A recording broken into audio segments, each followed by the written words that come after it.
10, maybe not the 10 worst things, but 10 things that suck about being trans.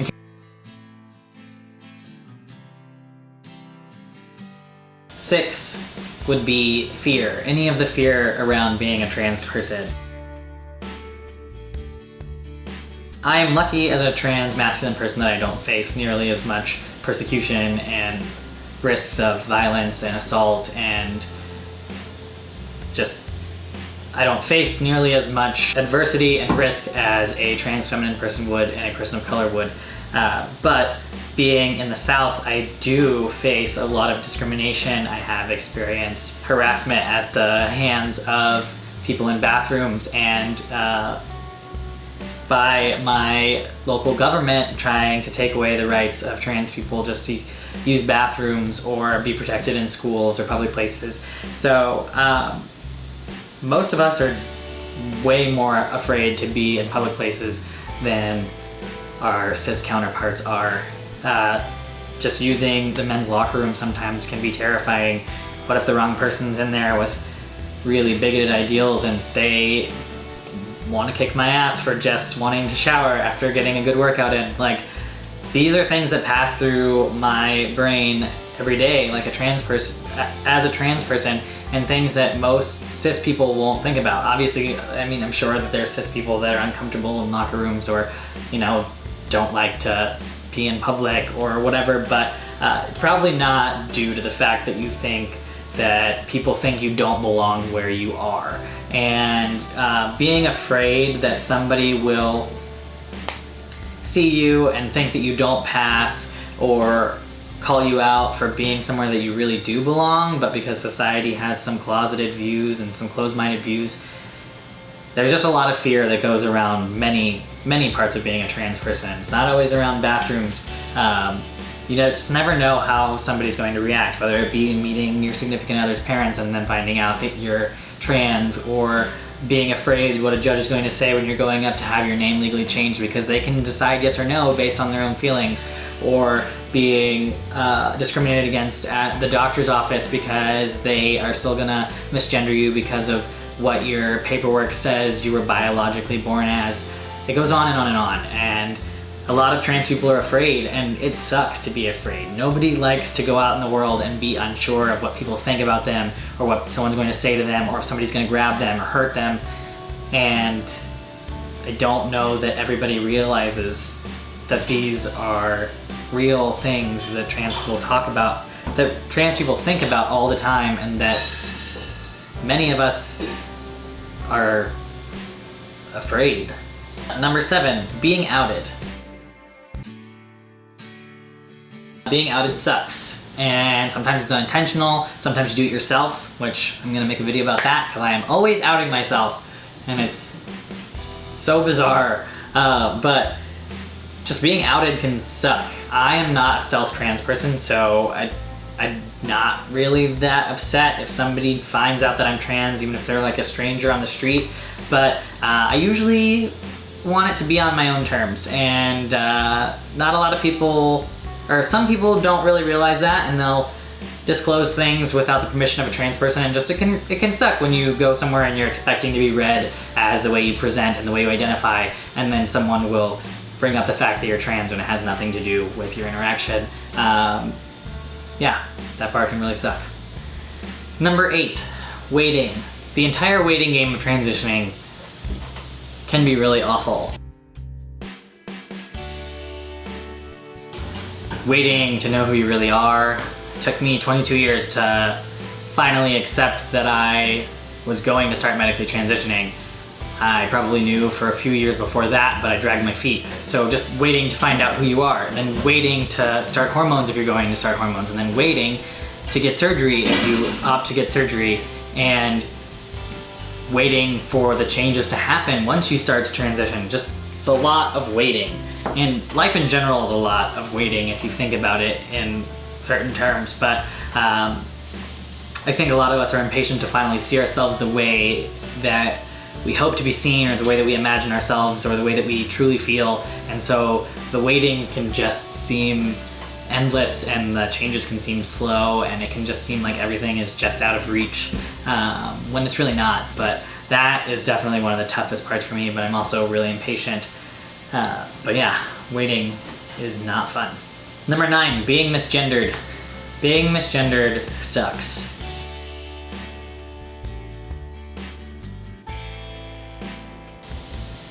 That's the theme of this video, everything sucks.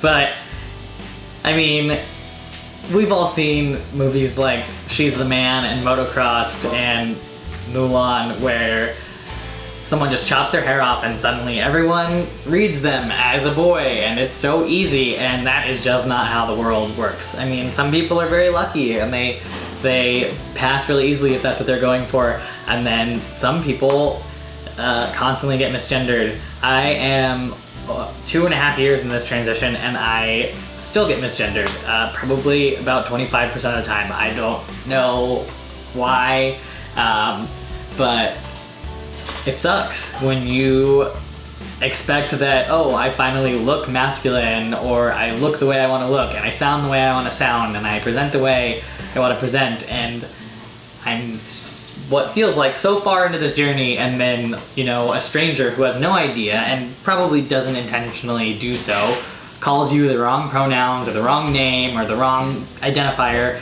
and then your whole world comes crashing down because it's just something seemingly so small can just, you know, undermine your confidence and your self-worth, and you really shouldn't let it, but it can really suck. And when that happens, you just have to like remind yourself that you're still valid even if you get misgendered. But still happens to me 2.5 years into this. And number 10, which is really relevant to some shit I was talking about on my pages, being constantly expected to explain yourself.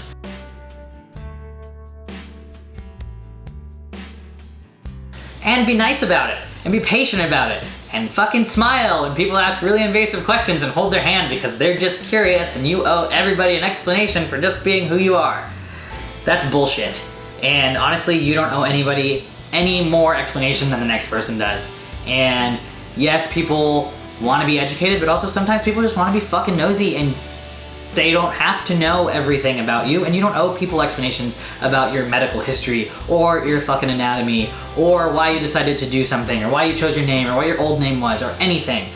It's bullshit, and nobody is treated the way that trans people are, with this sense of I'm entitled to know things about you, and if you don't tell me, then you're a mean trans person and you're not accommodating people and educating them and being kind. We're not a walking Google or encyclopedia or queer studies class. We're people. And this is most often something that like cis people ask, and they might be within the queer community and LGBTQ community.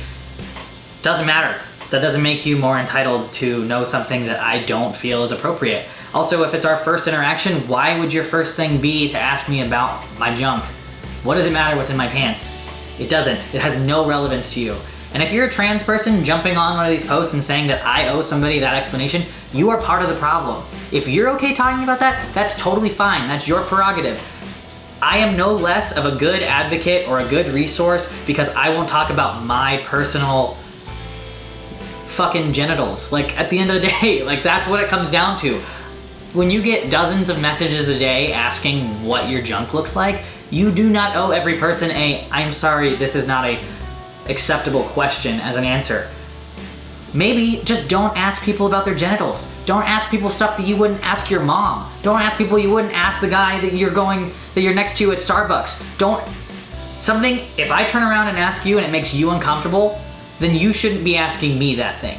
I don't care if I'm an anomaly and you want to be educated and you want more resources, then come at me and say, hey Chris, do you have any resources about phalloplasty or bottom surgery or whatever? Do not ask about my personal journey unless I'm posting about my personal journey and saying, feel free to ask questions about this part of my transition. I am not asking for your questions by posting pictures in my boxers no more than a woman walking down the street in a skirt is asking to be catcalled. That's a ridiculous argument.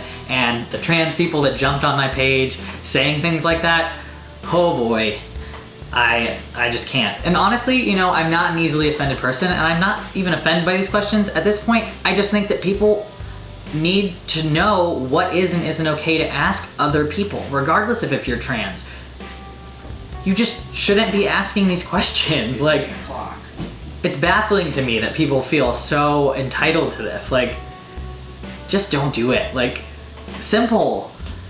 I guarantee if and when I have bottom surgery, I will share a lot of information about it, but it still will not mean that every person is allowed to ask about my junk. Like, that's just not how the world works, you know? Like, it's on my terms what I get to share with you, and I am blessed to share this journey with people and have the support I do of thousands of strangers across the world. But just because I do that doesn't mean that that should be taken for granted, and that any trans person should be expected, this is not just about me, should be expected to answer questions constantly. I will answer respectful questions, I will provide resources when I can, but